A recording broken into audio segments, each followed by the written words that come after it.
कहीं कहीं आपको समस्या देखने को मिल जाती है कि इस तरह का जो कालापन आ जाता है, इससे क्या है पैदावार भी घटती है और क्वालिटी भी खराब होती है आपके धान की। तो इन सभी समस्याओं से आप कैसे बचोगे कि भैया आपकी क्वालिटी भी बरकरार रहे, दाना भी सुडौल बने, मोटा बने और बाली भी अच्छी तरीके से निकल के पूरी सभी जो है किल्लों पे जो बाली निकल के आए। उसके लिए भी आपको क्या करना है, इन सब के बारे में बातचीत करेंगे।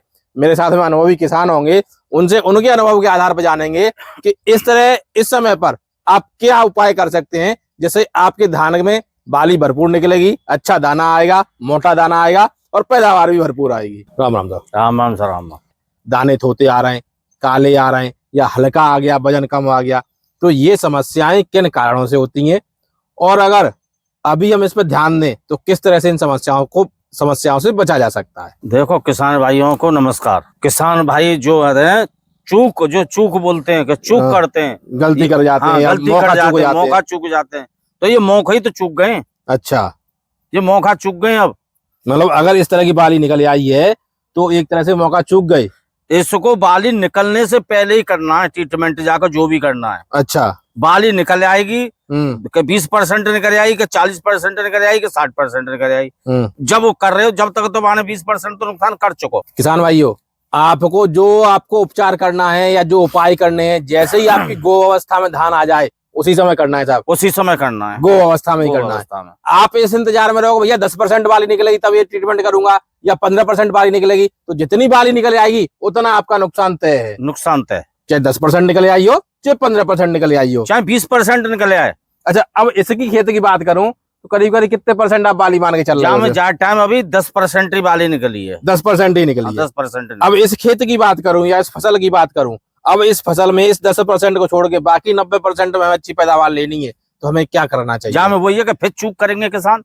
कैसे साहब? जैसे कि देखो ये बाली है जी, ये काले काले धब्बे से आ रहे हैं। जी जी बिल्कुल आ रहे हैं। हाँ, ये पैदावार को डाउन करेगा। अब ये बताओ, अब ये तो चूक है 10% में। हाँ। अब जो हमें 90% 80% बचाना हो तो जाके काजी क्या करना? समाधान ये है कि जाको 90% जो बाली है वह बचावे के लिए जामे स्प्रे करनी है। अब हमें मतलब जो 10% हमारा नुकसान हो गया उसमें तो हम कुछ नहीं कर सकते। वो तो कुछ ना कर सके, तो है वो तो है। अब जो बचा हुआ है उसको बचा सकते हैं, उसको बचा सकते हैं स्प्रे के माध्यम से। स्प्रे के माध्यम से। तो किस बात की स्प्रे होगी और कितनी मात्रा में होगी, कौन सी दवाई की होगी? आपने मुझको पूछा है कि स्प्रे किस बात की होगी जी, तो स्प्रे इस बात की होगी कि बाली एक साथ निकल आवे पूरे खेत में। अच्छा, अगर एक चीज मैं यहाँ पे पूछना चाहूंगा, जानना चाहूंगा कि अगर बाली हमारी थोड़ी बहुत आगे पीछे निकलती है तो उसका क्या फर्क पड़ता है फसल पे या पैदावार पे? देखो फर्क जो पड़े, जैसे हम दवाई लगाएंगे आगे जाके हाँ, तो कुछ बालन पे तो स्प्रे है जाएगी जो बाल आगे निकल आई है, ठीक है, कुछ रह जाएंगे। हाँ,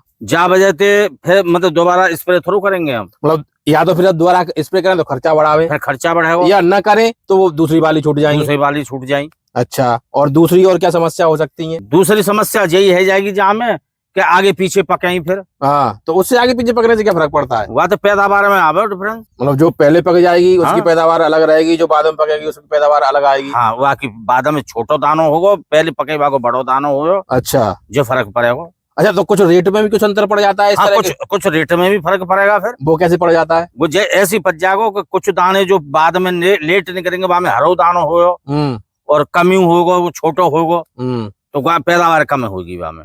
अच्छा, और जो हमारी 60-70% बाल पहले निकल आवे और 40% अगर रह जाते तो जो वो 70% वाली जो होते का गुआ में पैदावार ज्यादा आवेगी और 40% वाली में कम है जाएगी। तो पहला कारण तो भैया ये हो गया स्प्रे करने का कि भैया पहली स्प्रे हमें इसलिए करनी चाहिए बाली एक साथ आ जाए, जिससे इस आगे की स्प्रे भी बराबर टाइम से होती रहे और हमारा धान जो पकेगा वो भी समय से पके। दूसरी क्या कारण है अभी स्प्रे करने का? देखो दूसरो जो है कि एक तो कारो दानो है। हाँ। जो मच्छर आ रहा है, मच्छर ने जो कारो करो है, ये मच्छर की वजह से काला हुआ है। मच्छर की वजह से जितनी बाली निकलते आमेंगी मच्छर बैठते जाए उतनी कारो बनते जाए। अच्छा, तो वहाँ के लिए स्प्रे जरूरी है। मच्छर के लिए स्प्रे जरूरी है। तो ये दो चीजों से हमारी फसल जो है प्रभावित हो रही है इस समय, तो इनके लिए स्प्रे हमारा करना बहुत जरूरी है। तो ये स्प्रे हमें फसल की स्थिति देखते हुए करना चाहिए कि समय के हिसाब से करना चाहिए? भैया 70 दिन की हो गई, 65 दिन की हो गई या 80 दिन की फसल हो गई तब कर दे? देखो अगर एडवांस में जाए लेके चलेंगे तो हमें नुकसान नहीं देखे मिले हो। अच्छा, और अगर हम जाए देख के करेंगे तो जब तक तो 20%, 15%, 10% नुकसान है चुको। मीन्स हम इस चक्कर में नहीं रहे कि भैया बाली निकल आएगी तब करेंगे, कि गो अवस्था में आ जाएगा तब करेंगे। हम अपनी धान की बुवाई के समय से अपना समय कैलकुलेट करके चलेंगे। भैया 70 दिन पर बाली निकलती है मान लो, या 60 दिन पर गो अवस्था में आ जाता है धान हमारा, तो हम पहले से ही अपना स्प्रे करके चलें। तो हमें इस तरह की समस्याएं जो आप लोग ये देख रहे हो, तो भैया ये काले दाने की समस्या है या अन्य दूसरी रस चूसक कीटों की समस्याएं रहती हैं, वो पहले से नहीं होंगी। 65 से 70 दिन के बीच में है जानी चाहिए इसमें। अच्छा, बाली निकली हो नहीं बाली निकली हो मत निकलो, कोई फर्क नहीं पड़ता, कोई फर्क नहीं है। लेकिन मौसम को देख लें, मतलब मौसम खुला रहना चाहिए। ये नहीं कि स्प्रे करके गए आधे घंटे बाद पानी बरस गया, 1 घंटे बाद पानी बरस गया तो वो दवा धुल जाएगी। अब आपने मुझे ये तो बता दिया कि भाई स्प्रे किस बात की होगी। अब स्प्रे में क्या क्या यूज करें जिससे कि हमें बाली हमारी एक समान निकले और जो है कीड़े मकोड़ों का प्रकोप फसल में कम हो। देखो, हमें बाली पूरी निकालने के लिए स्प्रे हमें करनी है। तो एक तो 05234 लेनी है NPK। देखो, एक फंगीसाइड लेना है और एक कीटनाशक लेना है। अच्छा, फंगीसाइड की बात करें तो कोई फंगीसाइड आप सुझाना चाहोगे किसानों को, भैया ये टेक्निकल वाले फंगीसाइड हम ले सकते हैं? देखो, फंगीसाइड तो जो कॉम्बिनेशन वालों ले। अच्छा, बढ़िया 2 साल्ट वाला जैसे एजॉक्सी टेबुकोनाजोल। मतलब हम 2 साल्ट वाला फंगीसाइड ले सकते हैं, एजॉक्सिस्ट्रोबिन और टेबुकोनाजोल।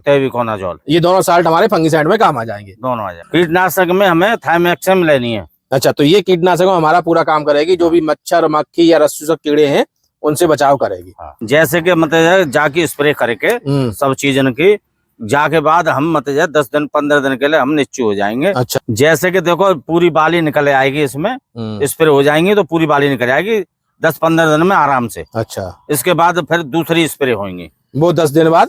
वो जब पूरा बाली निकल आएगी 15-20 दिन के बाद फिर दूसरी स्प्रे होगी।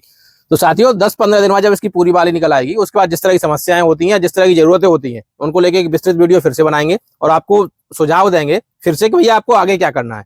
तब तक के लिए अगर आप चैनल पहली बार हैं, कृपया चैनल को सब्सक्राइब करें, वीडियो को लाइक और शेयर करें। धन्यवाद, नमस्कार।